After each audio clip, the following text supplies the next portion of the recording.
మా చికెన్ తెచ్చాను ఒకటే చేసి.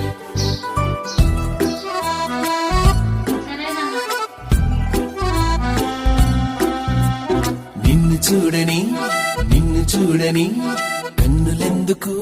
అని అని నిన్ను తాకని చేతులెందుకు అని అని మనస్సు చెప్పుతోంది మంచి మాటని వయస్సు ఒప్పుకుంది ఆ మాట చాలని సుదూర తీరమేదో ఏరి కోరి మీరి చేరగా చెత్తగా మారగా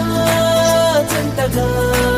సూటిగా నటుగా తెప్పవేయకుండా మోయకుండా నిన్ను చూడని